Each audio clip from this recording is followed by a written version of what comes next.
What's going on, everybody, and welcome to the Other Side of the Firewall podcast. We talk about the latest and greatest of cybersecurity news, as well as we highlight those movers and shakers and glass ceiling breakers, those people of color who've made it to the other side of the proverbial firewall. My name is Ryan Williams, and as always, I'm joined by Shan Tynes. What's up? What's up? And Chris Abercon. What's going on, everybody? What's going on? So welcome back to the podcast. So you can still get us on your podcast platform of choice, as well as you can listen to us on Tuesdays on WDJY 99.1 FM out of the Atlanta metro area. That's Tuesdays at 5 p.m. We're also, I guess it'd be like simulcast is what you would call it on the TuneIn app. And then on a weekly basis, we're on the Fairfax DC Channel 10 public access as well at variable times. But without further ado, and I'll give you the first topic. All right, everybody. So this first topic comes from darkreading.com, written by Rob Wright. And the title of this one is Why Video Game Anti-Cheat Systems Are a Cybersecurity Goldmine. So what they actually do is they catch up with these guys, Marius Munch and Sam Collins, right? And they're talking about how video game cheaters, right? And how it kind of meshes and how it's kind of I don't want to say a footprint, but kind of a way to track how cybersecurity should be handled, right? Because when it comes to these video game cheaters that are out there, right, the stuff that they're doing and actually what they're charging, which I didn't think was a thing. So they kind of have like a subscription service for you to be a video game cheater. As I was reading through this, that I was like, that's kind of cool, right? Like you make money doing it. You're like, hey, I had this cheat for, what's one of the popular shooting games, right? Like Battlefield or Call of Duty. Yeah, Call of Duty. Right. Yeah. So for all of these, like they're talking about how some of these people are paying like upwards of $150 a month, you know what I mean, to subscribe to the service that provides the cheats for them. But I thought that was kind of interesting because I didn't know that was a thing, right? But what they're talking about is it's a similar playing field, like I said, with dealing with malware and antivirus, right? So what ends up happening is that in these video games, like they start going after vulnerable drivers, right? That are things for ransomware attacks, things of that nature. I'm like, oh, that sounds just like this ransomware and cybersecurity incidents that we see, right? People have old operating systems that aren't updated. They're not doing patches for different software that they have on their systems, right? So yeah, they talk about how paying attention to this is a way to get better with cybersecurity overall and how to handle it, right? But yeah, to spend $150, $200 a month on cheating in a video game, I don't know if I love it that much, right? Like I'm still a little miffed about the $70 I got to pay for my console. The upfront, exactly. Get in there. But some people love that feeling of just owning people on these first-person shooters, right? That's got to be what it is, right? Like, no, because here's the thing. If you enter tournaments, I imagine they're looking out for this type of stuff, right? Like, I don't do gaming tournaments like that, right? But I imagine they have a way of looking out to make sure people are cheating. I've actually seen videos of how they've caught people cheating in some of these, right? Like where it has like the 5 guys up on the stage or 4 guys, whatever it is. Right. And then somebody gets called out and gets like pulled. And I'm like, oh, they caught them cheating. So there's a way for them to figure out how to do it. But, they talk about how the video game industry can be a way to look forward on how to deal with cybersecurity incidents. But Chris, what's your thoughts on that? Yeah, I mean, the first thing that came to mind was I remember years ago when I was installing one of the first Battlefield games, and they actually right here actually mentions Punk Buster. You have to install Punk Buster first, then you can start playing the game online. Right, so it's like an anti-cheat systems that's kind of inherent to it at this time. I think it's Activision, whoever publishes Battlefield, right? So there's anti-cheat systems out there. There's one called Riot Vanguard, that can detect 0-day threats. So what's interesting is that the cybersecurity parallel is that the anti-cheat systems and this whole rigmarole of finding vulnerabilities or workarounds, right? That's what cheating is, right? They're finding workarounds to help manipulate the game system. It works fast. They actually say that it works faster than malware. So that just goes to show you like the priorities. Like some of these guys, like, the cheating is a big time priority for some of these developers. There's also like less risk, right? From the I think they say so, like in a lot of countries, like cheating in video games isn't necessarily illegal, right? So it's kind of a safer route for these programmers to make some quick cash to sell to these really obsessed gamers that just want to win at by any means necessary. So it's very interesting because there's a lot of legal loopholes on that. But where it gets interesting too is the esports aspect, like Shannon was saying. It's like if you're out there, trying to make money off video games, some of these aim bots that are very subtle, right? You can't tell Like the better the cheat is, like the better it obfuscates that you're cheating. It doesn't seem like you're cheating, especially if you've built up a reputation online where, oh man, this is one of the best first person shooter players, in the world, right? So, but there's people that want to dethrone that person, right? So they're going to use any means necessary to get up there and gain a following on stream, right? It'd be funny too. And you'll see people streaming on Twitch, right, which is a platform you can watch people play video games, right? And it's very, and now it sounds kind of weird, right? Like maybe some of the listeners, but there's a big market where people watch other people play video games. It's called Twitch, right? And you'll see the best players in the world in those respective games play there, and they're gonna want to stay relevant, right? So there's that, and the whole, hey, I want to keep up with these pro players, right? There's that whole mentality. So I can definitely tell if some I would say, young guys, teens are like, oh, I need to get a head up, right? And so they're going to pay, whatever the money they get an allowance or, their side gig or, part-time job they have working on cheating systems blows my mind, right? They're saying that some of these cheat developers can make like 300K a month on this. Damn, I'm in the wrong industry. But it's just fascinating. It's just fascinating. The cheat industry, there's a lot of parallels between cybersecurity, and it's just absolutely fascinating. So what was interesting to me, because like I only do console gaming, right? Like I don't do a lot of PC gaming, which is apparently where this is very prevalent. Is as I'm reading it, it kind of strikes me like baseball and steroids, right? So like Mhm.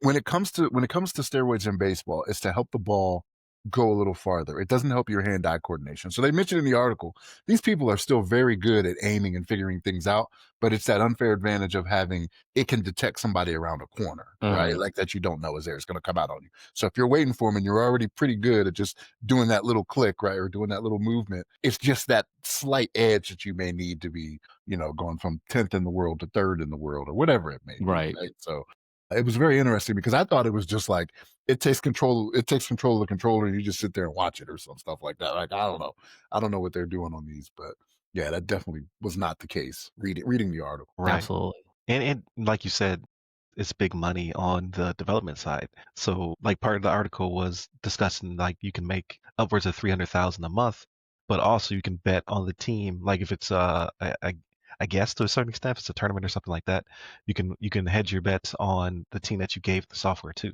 right? So like now the fix is in as well in that case. So yeah, I know cheating was pretty bad because I used to play PC shooters a long time ago, and you see people like floating through the map and just doing ridiculous stuff. Shooting through walls in Call of Duty, that one always Yeah, blew my mind. I'm like, how did this guy do it? Right. right. I Yeah, I remember playing with a guy in the Navy back in the day, and I was like, dude, this guy's killing me from across the room. and He's cheating. right. And I just never He was paying saw $150 a month. that's Exactly. ridiculous. But yeah, I never saw the appeal. Like you said, like maybe when you get up to those higher levels, right? And it's more of a augmentation than just a outright like the aimbot type situation. That used to be a thing back in the day. But what I heard was because I played the Battlefield 6 beta this past weekend. I want to say is they had two betas each weekend. And I didn't see any cheating, but I also terrible at the game, right? So I marveled at how beautiful the game was looking, how it played, and I was like, okay, Battlefield's back. But what I heard in the background was a lot of people were complaining because they were really getting into it and they were seeing a lot of cheaters. And actually, the best time for the developer to see cheating is during the beta, so that way they can start cracking down before the retail release comes out. But as this article alludes, it's always going to be a target of opportunity because these companies want to continue to make the type of money that they're making. What I remembered and I just looked up was an article that came out by The Verge for Bungie. So Bungie successfully won a copyright lawsuit against a cheating company back in May 25th, 2024. It was the first time that, as opposed to just suing straight out for cheating, they went the route of suing to protect their copyright because their source code was being used to develop the cheat. So in the past, it alludes to Bungie winning 4 million. They won 13.5 million. Like they're very litigious when it comes to protecting their IP, which was Destiny at the time, or currently it's still Destiny.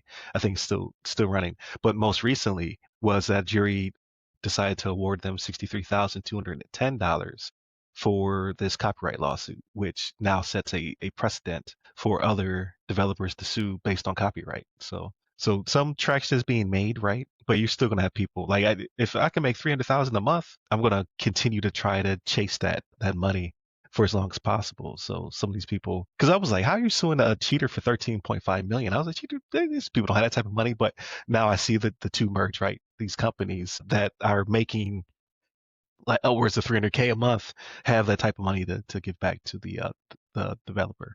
It doesn't help out the people who got cheated on, but it does protect the company's intellectual property. And that judgment you mentioned, that's definitely for the long game, right? Because that 63,000, they spent more than that in lawyers' fees Right, just right. dealing with the suit, right? So like they take that loss up front for sure, right? But the long game is that okay, now we've set the precedent to where we won't have to deal with this in the future, and it won't be something costing us then. Yeah. 63,000. Yeah, you probably spent that in a week for your team of lawyers, you know what I Right, mean? right. The dev time, that was chump change. But it's very interesting that they went that route. So I think the same thing kind of happened for and not to belabor the point, was, oh man, I can't remember the name of the company, but they developed a game that was basically Pokemon with guns, right? And Nintendo was like, the Nintendo is very protective of their IP. Like Nintendo will come get you. So I'd be very careful if I was messing with them. But they, for whatever reason, this game still came out. It was backed by Microsoft and Game Pass. It was different enough where they were like, we feel confident that we cannot be sued. So what Nintendo was going for is for the animal catching or PAL catching mechanic, which looks very much like Pokeball. So they're not suing for the game looking outright like Pokemon with guns. They're suing for the catching aspect as their foothold into going after this company. And I was like, oh, that's very interesting. Like they found a mechanic that was so close to Pokemon that they were able to get this thing rolling. Ultimately, Nintendo will buy your soul if they can in a lawsuit. Like they don't play when it comes to protecting Mario and other characters, because like each one of the characters is like $1 billion franchise at this point. So, but with all that being said, Shannon, I give it to you for topic 2. All right, everybody. So this one comes from cybersecuritydive.com, written by David Jones. And the title of this one is Hackers Target Workday and Social Engineering Attack, right? So Workday has had a rough go of it. So I know it was about 9 months ago. I think it was like last December 2020. They had an issue with their what was it? Payroll phishing, I think is what it was I believe targeting so. the employees was what it was. Payroll phishing for that one. But yeah, they're in it again. This time it's not directly affecting them. It was a third party. Um, that actually um, that actually got a hold of some information, right? So it was a social engineering campaign. The hackers were accessing information from a third party vendor, pretended to be IT human resources personnel, right? And they tricked the employees into sharing personal information, account credentials, things of that nature, right? Workday did reach out to the people that were affected or the companies that were affected to let them know that this is happening. This is one of those things where um, right now it doesn't seem like it's going to be much, right? Because the information they got, there was no, at least from reading in the article, it doesn't mention they got any PII or anything like that, right? But they do have well, let me not say that, right? Because they have your name, they have your phone number, they have your email, right? That stuff can all be tied in and fall under that classification. And it leads to, those second and third order effects to where, okay, we have this information. Now we're just going to wait a little while, right? And then start doing more social engineering attacks, right? To get information out of people, right? So Workday, again, even though it was not them specifically that was targeted and it was a third party vendor, it's still something to look out for, right? Because Workday is out there for a lot of companies. Like they support a lot of companies when it comes to providing like HR resources, payroll, what do you call it? Like payroll resources, I guess you could say. But yeah, so this is like I said, they're having a rough go of it, but this is why people need to be careful, right? So like they actually mentioned in the article, they're like, hey, we will not call you to get certain information. If you get a call, they're pretending like they are from us, like it is not us. Do not provide any information, because this is how you get caught up, right? The social engineering aspect of it, right? Whether it be a call or whether it be an email. And like you said a couple weeks ago, Ryan, you said these AI voices are getting they're getting very Hmm. good, right? Like they throw a cough in there or something to make it seem like they're real, right? Like throw some Oh, stuff I in hate there. that. I hate that. It's Yeah. I'm like, is this Ryan? Like who calls and that coughs my face immediately? but it's I haven't something got one of those yet. That's pretty good. It's hilarious, but it's frustrating. Sick of it. but that's the reality of it, Taloy. Like that's something that's so mundane and something that's so small that just makes it seem real, right? Like And I'm a telling you, robot's not going to cough. every call is gonna be video call, like verified with no filters at some point, right? And There's like gonna be and like you were saying last week, right? Like you make them do something that kind of brings it into like put your hand in front of your trying face, from right? your Like do face. this. John Yeah. Cena. John Cena it up. Yeah. Can't see John me. Cena it up. Yeah. So like yeah, it's getting very advanced out there with stuff that's happening. But Chris, what's your thoughts on it? I mean, the first thing is the big thing. This is like third-party risk management. A lot of like Workday itself wasn't compromised, right? For the listeners, right? It's one of Workday's CRM vendors, which is funny because they kind of work as a CRM. But what's interesting in the article is that they don't mention who the third party is. And I'm curious to know if it's a third party that we've discussed in recent past, right? So, but other CRM, Salesforce, you've got Dynamics, you got all these CRM platforms, right? But it could be like a third party contractor that uses that on behalf of, this company, right? It could not be, might not be the fault of, that specific CRM platform. It's the human aspect. And I'm more willing to bet it's the human element that ensure that got breached, right? A list got leaked out, right? So essentially, this list of bunch of support tickets, right, got leaked out containing customer emails, phone numbers, and all that stuff, all useful information, right? So that way, using that with that information armed, they can target Workday employees, right, into getting them some personal information, right? So it's very interesting. And then also they talk about the threat actors in this article. So there's a scattered spider and then shiny hunters, right? So apparently it might have been a collaboration between those two. So APTs, whatever they might be, right? They are very, very prevalent in this world in terms of that as a threat actor. And then just note that they've also targeted other industries like retail, insurance, and then of course Salesforce as well, right? So these are very high level threat actors that have a lot of resources that can do a lot of damage. They did notify, their customers, changing your passwords. But like again, I think the human element is just really huge when it comes to this type of thing, and really being informed as a listener, as a just being actively not clicking on anything that you don't recognize. Just trust nothing that you get, even if it comes from a seemingly trustworthy company. Give it a second shot. Like if you've never seen the syntax, if you don't recognize how the email looks, like that's weird to me, right? Now, a lot of modern day spam filters try to do this, right? Some of them are very good, admittedly, right? But there are the few emails that make it through those spam filters. Don't trust it, even if it makes it to your main page, even if you paid for some type of smart filter. Like for a lot of enterprise systems as well, even at work, you'll get emails that make it through all the rules, right? Because they're just well crafted, well worded. Just be very careful. But really, ultimately, I think implementing some type of zero trust, and then this is a lot of money, but for these big companies like this, they're going to have to really start assessing and doing a lot more scrutiny on their third parties, just kind of verifying, hey, how are you protecting our information? Because at the end of ultimately, this is a data issue. Or how are you protecting the PII? What are the safeguards around it? What's the encryption around it? Is it encrypted, right? At how many layers? Is it encrypted at the access level, at the database layer? You just gotta spend some money on it, right? So those are my thoughts. Ryan, what do you think? No, I think you're going down the exact path I was gonna take us as well. So when it comes to third-party risk management or TPRM, it really comes down to trust but verify, right? When you're onboarding these companies, you have to continuously. Actually, you know what? I'm gonna ask me GRC, right? So I made a GPT this past weekend. Actually, it was an update. So about a year ago, I made a GPT to assist me with assessments, right? So I'm still doing the work, but it's like having another, I'd say advisor with me, right? So I can fact check myself, I can double check my work, and then I can also find things or look for things that I wouldn't necessarily look for. So I actually asked it the question. So you can go to Ask Me GRC, it's currently in beta, right? We're on version 1.1, or you can go to ramcyber.io, and we have a whole page devoted to it. But basically, it's me trying to beta test and put out there to the world before I integrate it into the website. I asked it, I said, give me a TPRM tip.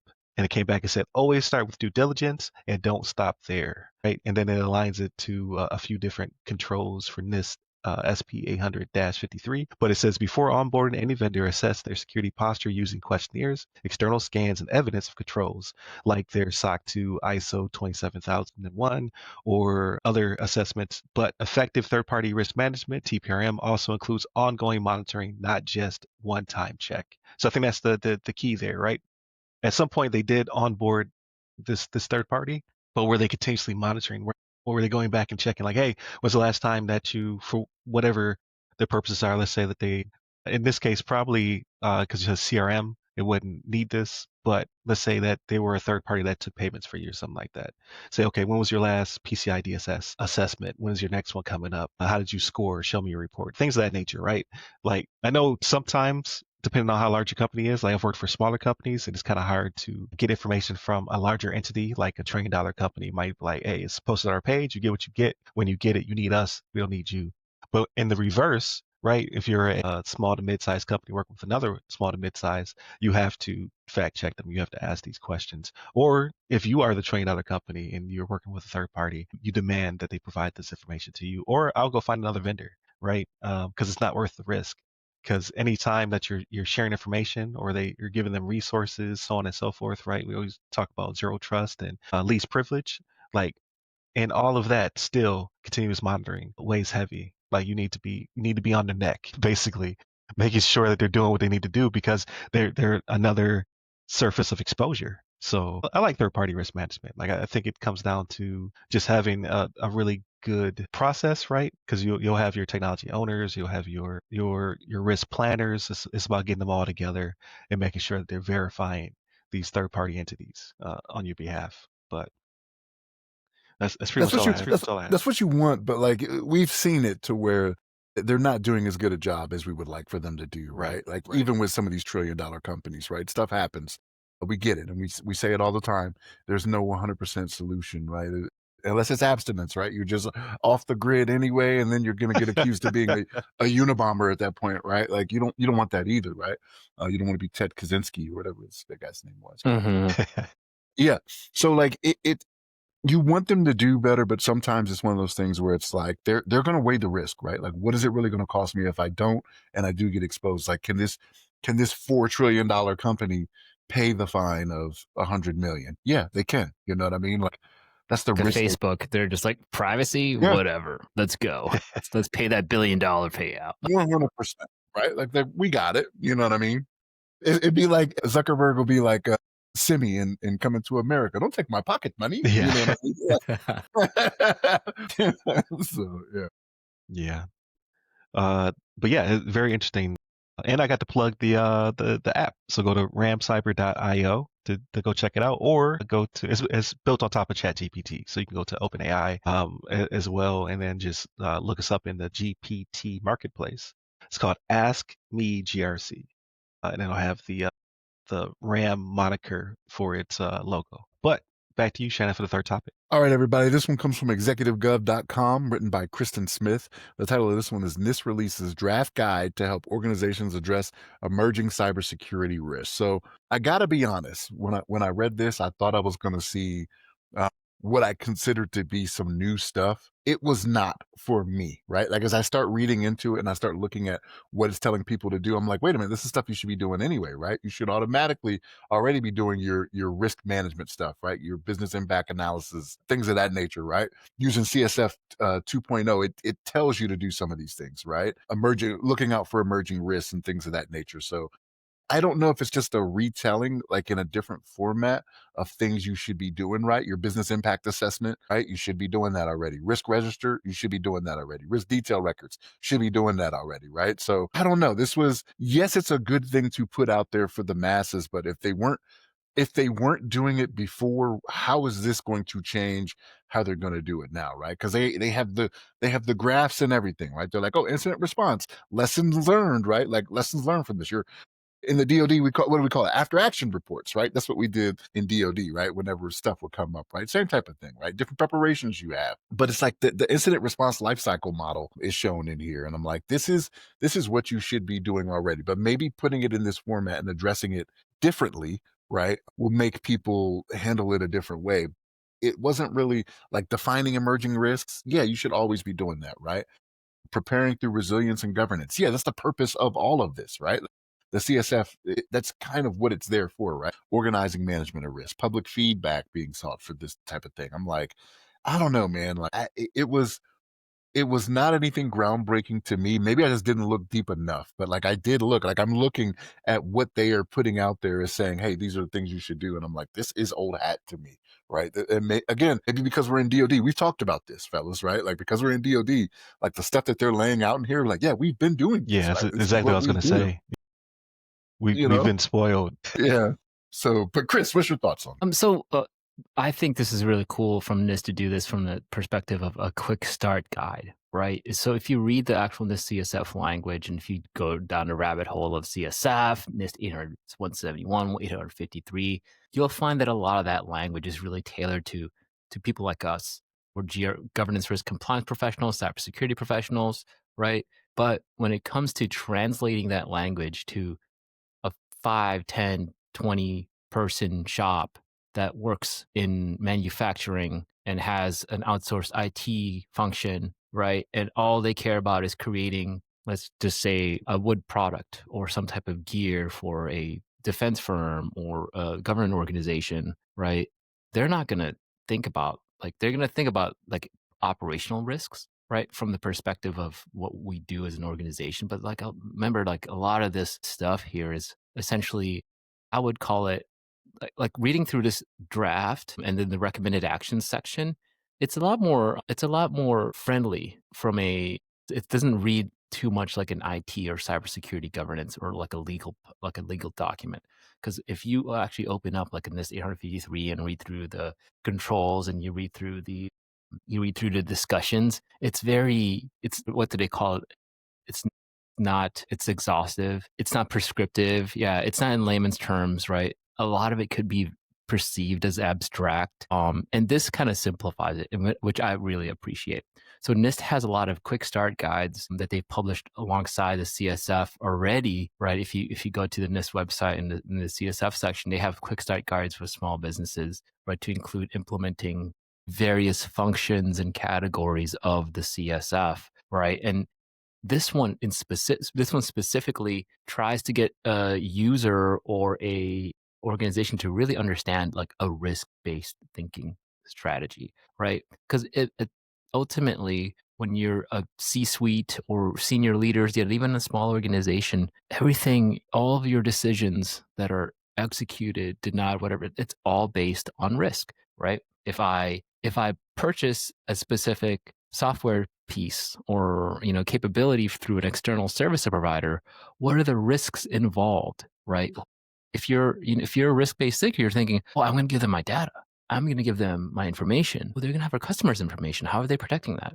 All these little risks matter, right? And then, so if you're a physical security guy, like you're obviously a risk-based thinker. If you're like DoD, for example, the easy example, if you're in the police force, for example, what are the risks to having an unsecured space, right? What are the risks to giving everybody with a base clearance access to the specific room? What if it's only need to know? It's all risk-based thinking. And what's cool about this little piece is that they go through the key functions with CSF. Right? CSF 2.0 is 6 functions for listeners. It's got govern, identify, protect, detect, respond, and recover. Anything really cybersecurity related, right? From a framework, usually one or like a lot of the action that you can think of fall under one of these functions. And I liked how they line it out, like line item by line item. They really simplified the risk practices when it comes to each of the functions associated in CSF. So one example, right? We talk about govern, right? An organizational leadership, right? Executive leadership team governs the organization. They talk about roles and responsibilities. Something like as simple as that. Roles and responsibilities. Who is responsible for what? And here all they're saying is, hey, update your work descriptions to include some of the risks that might be involved with cybersecurity or the business. That's it. Like, it's very simple. Update some risks.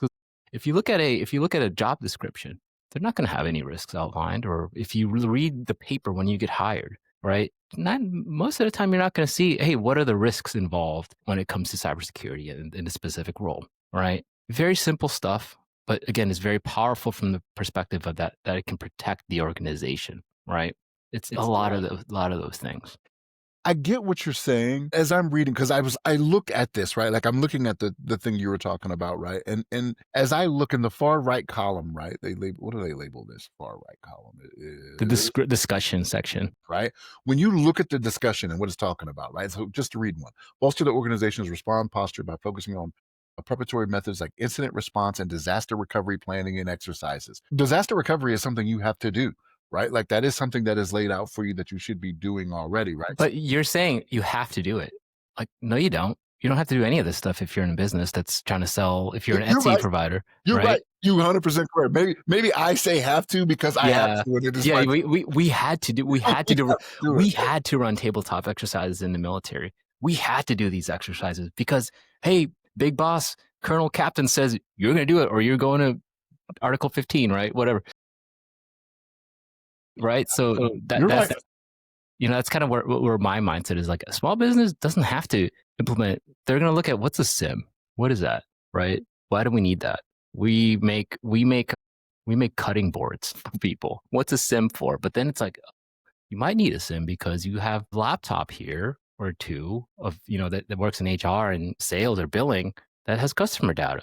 You're going to want to have that. Maybe some simple solution that can, detect and respond to things, right? But really, when you think about it, a lot of this, like if you're an Etsy seller or something, like you're not going to care about this stuff, right? But if you're, willing to look through this, even if a lot of this stuff doesn't apply to you, it's very good to look at it, right? As if you're a leader in your organization, because everything's a risk, right? And I think that's what it's really trying to drive home to you as a risk-based thinker. When you're at the leadership position, when you're moving it up, like it's like when you transition like to the senior NCO ranks in the military, right? You're starting to think like, instead of just, because when you were like E5, E4, all you cared about was, hey, sorry, what do we do? Right? You go to your E7. What do we do for today? Can I go home? Right? That's what it is.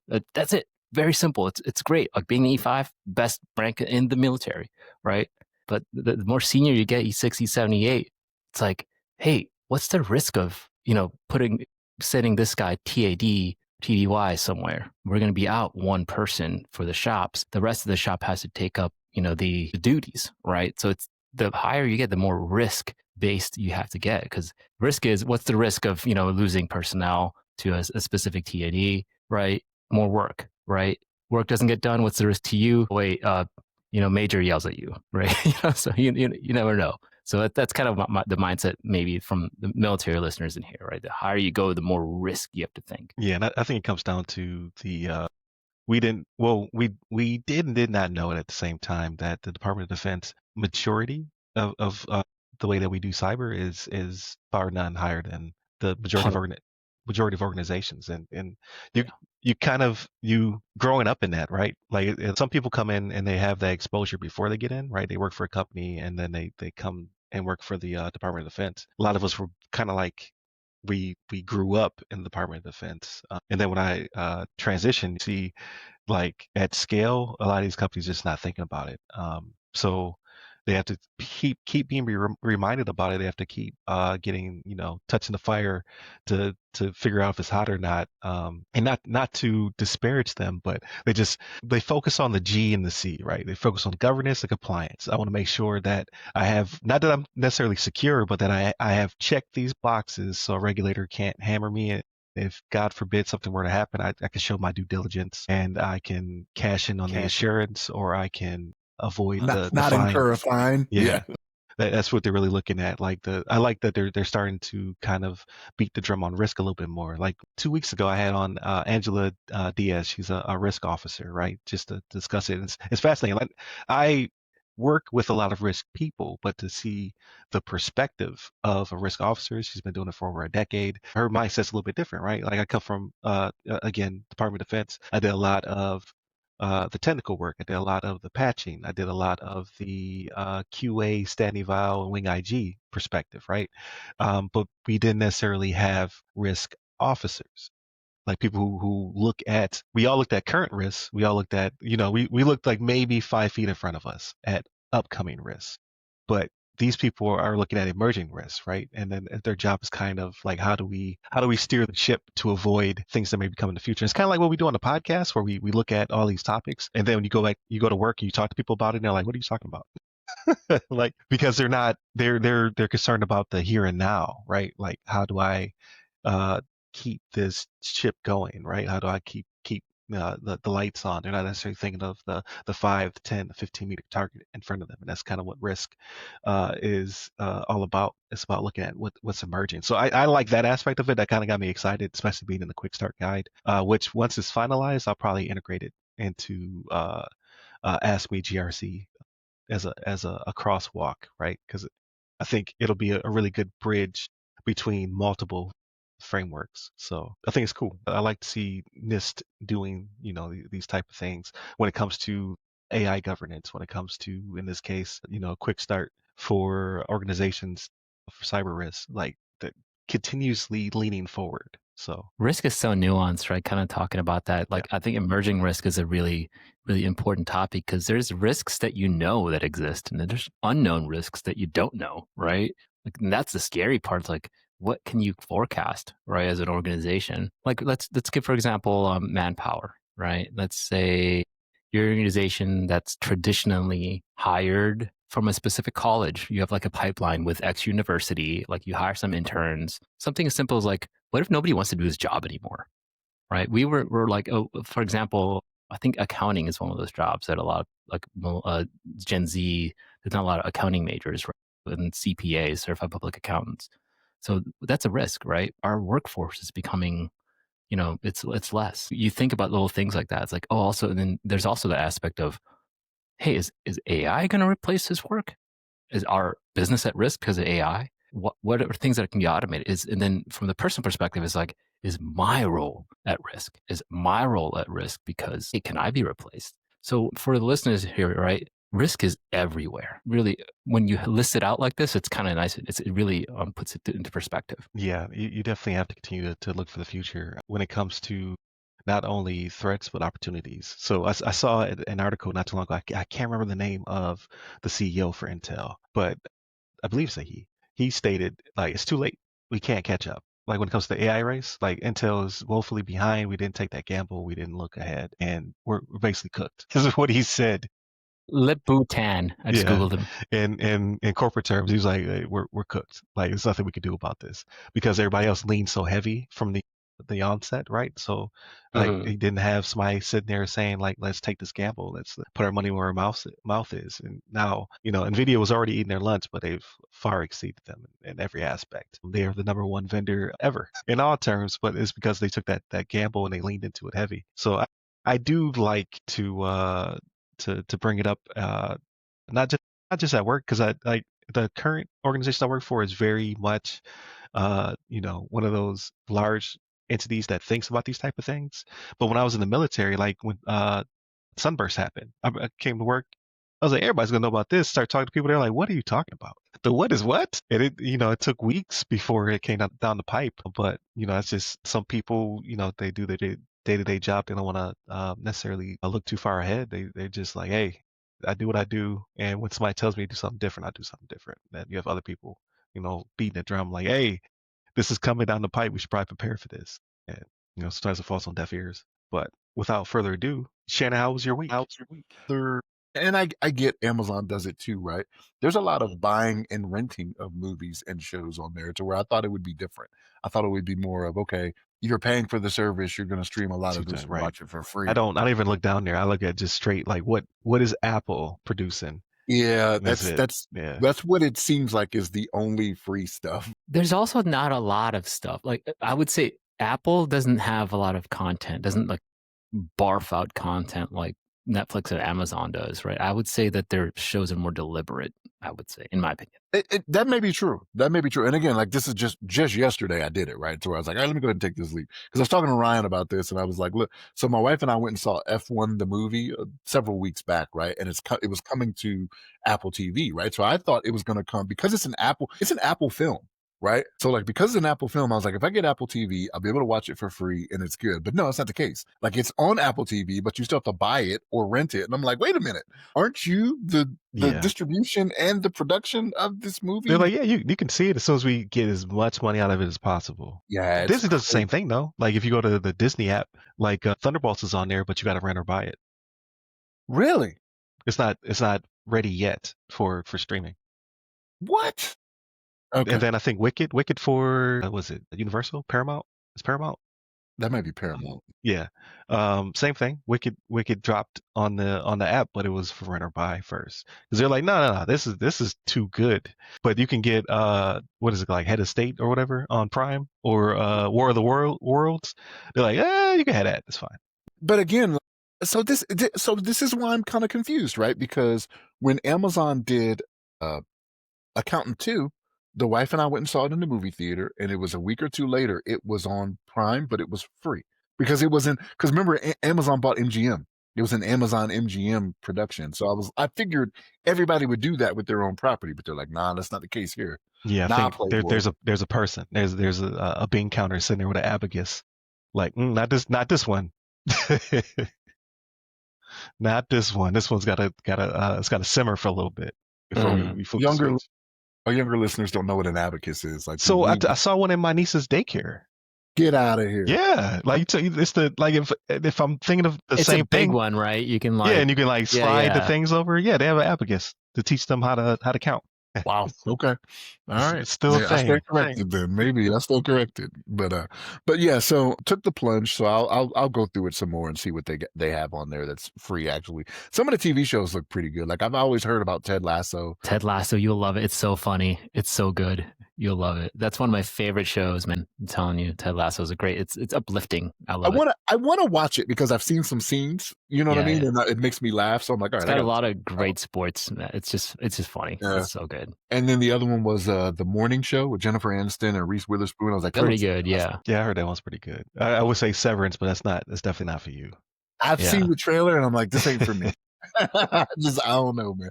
But so let me get through this because I know we running out of time. But the other thing I did is I watched the old movie The Rainmaker with Matt Damon because they got a TV series now of Rainmaker. Really? That I want to get into. Yeah, there's a TV series on Peacock, I think is what it is. So I watched the old movie to be like, okay, let me remind myself of what happened here because the series is probably going to go in line with that.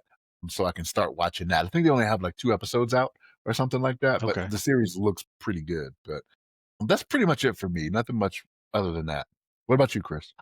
Pretty light week as well. I think offline we discussed, fantasy football. So I'm in a dynasty league, right? So I've been just watching rookie performance in these preseason games, trying to grasp, hey, which of these could be a standout in the season, right? So it's a lot like it's like a big gamble to get like, oh, this guy had a great game here, and then here and there. It's kind of interesting, right? Just watching the news and getting on Reddit, just kind of doing a little bit of research here and there on who's gonna be well in the season. So there's that. Football season starting soon, so that's pretty exciting. I think college has started, right? Or next week? Is it this week? So there was a game in Ireland. So like it was the one-off that they had in Ireland, but like the major schedule is this coming week, and that's what like that first week is a banger, boy. Yeah, absolutely. Right. Big like we're Big Ten guys here, Shannon and I, right? So he is you are a fan of Penn State. I am a University of Minnesota Gophers fan. We're usually not really in the running for any of these, but it's always good to see. Good to watch these rivalries. It's going to be Michigan or Penn State or Ohio State. It's one of those three. I say Franklin will botch it. We'll see. Yeah, we'll see. We'll average 8 yards a carry, and then he'll put the ball in the air for an interception. That's just how he gets down. Yeah, absolutely. And then TV watches. So actually, I've been watching. So if you guys are familiar with the streaming service for anime called Crunchyroll, right? So they do anime streaming. They do both in Japanese with subtitles or dub with English. But like a few days ago, I might be up for like another few days after this recording.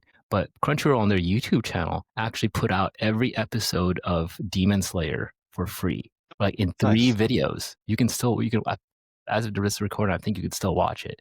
But what they're doing is they're putting it out there for free. So you got 3 like 10-hour videos, right, that cover I think 4 or 5 seasons of all the Demon Slayer episodes. And it's in anticipation for the movie that's coming out. So the way that this anime is ending is that instead of finishing anime with episodes, they're gonna finish out with movies, right? So they're gonna do like 2.5-hour movies, right? Which is pretty cool. So you'll get better animation, and you'll get a little bit more, pizzazz and Right. an artistic style, right? Versus like generally movies have just insane animation from anime, right? It's just the combat animations are just so smooth, right?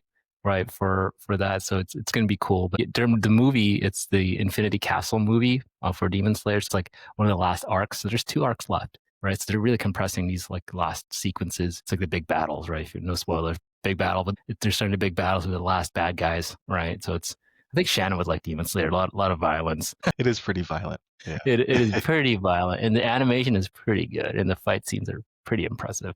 And yeah, it's really good. Movie's coming out September 12th, right? So I haven't seen an anime movie in the theaters for a long time, but I think I'm gonna wait this one out and see if once it gets into streaming, I'll go purchase that real quick.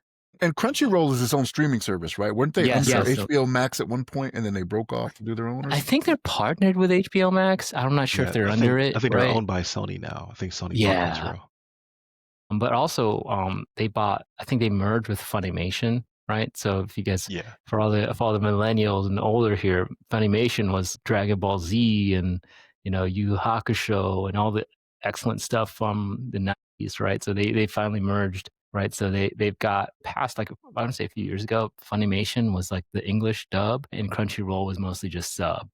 But now they all merged into just one platform, where so they have both Japanese with subtitles and English dubbed in all in one platform. So it's nice for many viewers out there, so they can just aggregate their services. Big fan of Crunchyroll. Anime is one of those things where I will still binge an anime. It's just a good anime is just like you can't stop watching it. But there's a lot of good anime out there, and yeah, might start looking at other stuff now too. I keep hearing things about this one anime called Solo Leveling.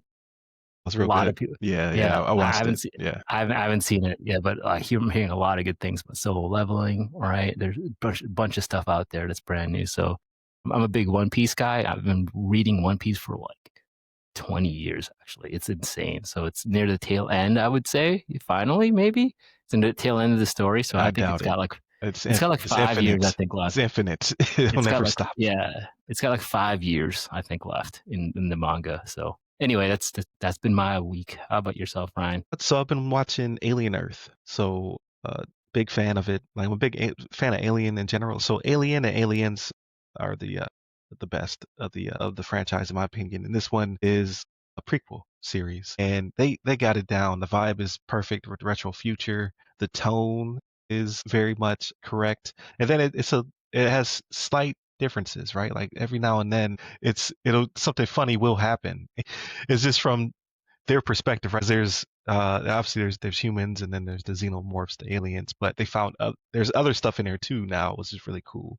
But you have cyborgs, you have synthetics, and then there's another type, but just personality wise, like some of the conversations they have between each other is hilarious to me. So question about that, Ryan. So like you say it's a prequel, right? So like Prometheus was a prequel too, right? That I love Prometheus. involves- I love that movie. But I'm curious, right? So remember in Prometheus, they had to go to that planet, like they went to that constellation that kept showing up, right? Right.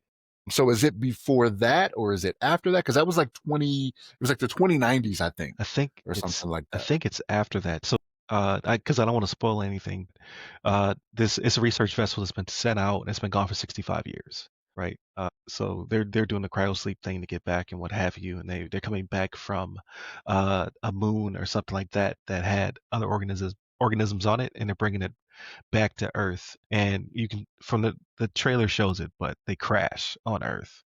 And there's That's three. Prometheus, is it not? Wasn't that not what happened in Prometheus when they went out there? There was the moon that could support life, Yeah. right? Yeah, but they found the I forgot the name of that big disc looking ship, right, in Prometheus, where the guy comes out of it. Yeah, the architects or the whatever. architect. Yeah, the architects. Or engineers. I can't remember which one they were called. Different. Yeah, research vessel goes out for Utani, and because there's another. I keep wanting to call them houses, like it's Game of Thrones. It's not Game of Thrones, but there's another company called Prodigy out there as well. So they crashed in a Prodigy city, and Prodigy's head up by a $1 trillion child. Basically, he's like a teen who's a trillionaire, and that sparks the controversy because Utani's like, that's my ship with my stuff on it. Don't worry about what's on it. We're going to come there and recover. And he's like, no, you crashed in my city. It's not my property. And it kind of goes from there. So I'm enjoying it. I think you have to give it the 3 episodes because the first one is explaining what Prodigy is and what products they have basically, and it kind of gets you into the series. But I don't think you should just watch that episode and make your determination. I think because the first one You know is me so well. yeah, the first one's not about that action, but it gets to that action, and then second and third one's about that action. So I would well yeah, so I would check out the 3 that have been released before you make your determination. But I like it. But I'm also a fan of that time frame, right? That late '70s, early '80s sci-fi where it's all retro future. Like they're using that as their canvas. So I like it. I mean, I'm still waiting for a resolution for Covenant. I would love to see a movie that wraps up Covenant and Prometheus. But that's me. I'm a big fan of that timeline. Yeah, Right. they may tie it up though. They may, but I think a lot of people didn't like Prometheus. Love Prometheus. That's so cool. When that guy just in the beginning drinks the poison. Yeah. I mean, that's just like one of the best scenes ever. I mean, I wasn't that thrilled with it. I remember some aspects of it, but they had another one that was after Prometheus, right? Was it Romulus or Yeah, there was Romulus. Yeah, another? yeah. And I like that one. I like Romulus. I had a lot of practical effects. Like I was like, yeah, they're in their bag on this one. And like when she's pulling the face hugger off of her, I was like, Yeah. ah. So again, I would say test the waters, try it out. I'm enjoying it. It sucks that it's weekly, but that's how Hulu stays up. Well, actually, Hulu is about to go away, right? Like Hulu's being integrated Holding in completely into Disney. Disney. Yeah, Mm. I would say some of their better, like outside of your real Disney, like the Marvel stuff, the princesses and all that stuff. Disney doesn't really have a lot of shows that I care about, any, so to speak, except for like the Marvel shows. And I think Hulu is that catalog of stuff. So I think to merge them is better. But yeah, we'll see how that all works out. But I also checked out Peacemaker. Hey, if you got kids and they watch Peacemaker and you don't watch them watch Peacemaker, listen, that first episode of season 2, don't let your kids watch that. It was very The Boys-esque, if you know what I mean. Like that, I was like, yo, this is on TV, and I was like, oh yeah, it is HBO. It is wild, but I'll probably watch season 2. Looks pretty good, and they've retconned it. So like some of the previous, like how they show like on previous season, it was DCEU characters. So he retconned all that stuff. So because you'll watch it, and if you didn't get the heads up before you watched it, you were like, yo, wait a minute, they didn't show up. Like the Justice League scenes have been edited to be Justice Gang scenes. Yeah, it's hilarious. And you just pretend like it never happened. I was like, okay, that's how you do it, James Gunn. You just take over. You're like, Snyder is dead to us. So I watched both of those, and then I've wrapping up Final Fantasy VII Rebirth. Finally, I jumped back into it. I put 10 hours into it in the past 2 weeks. I'm just like, this clock can't be right. So I have 115 hours now in the game. I swear, like at least 5 of those hours of me sleep with the controller in my hand, but it still keeps clocking, right? I'm old. Why you fall asleep on a video game, All the man? time, all the time. Like if I start playing past 11 o'clock, I'm waking up with the PS5. Like, you still playing? Like, can I turn off now? Like, you just been standing here in the same spot. So then I'll go to reload last save because I try to get rid of that time. I'm like, I've been asleep for like 3 hours. But that's pretty much it for me. Oh, and then obviously I launched the new website. So go to ramcyber.io, brand new website. You get to all the cool stuff. I also put out there to the world, Ask Me GRC, our GPT, and got some really good feedback, a lot of engagement. Some people obviously you can't make them happy. They're like, this is dumb. Other people have been really engaged and giving me feedback and stuff like that. So definitely check it out and give me some feedback. And if you think it's dumb after you try it out, let me know why you think it's dumb, so I can continue to improve the model. It's a combination of reg, prompt engineering, and good source material. So I took all of the official guides, I made some crosswalks out of them, just stuff I would do for my job. I did it in the GPT, and then I was like, you know what, it's actually a pretty cool tool.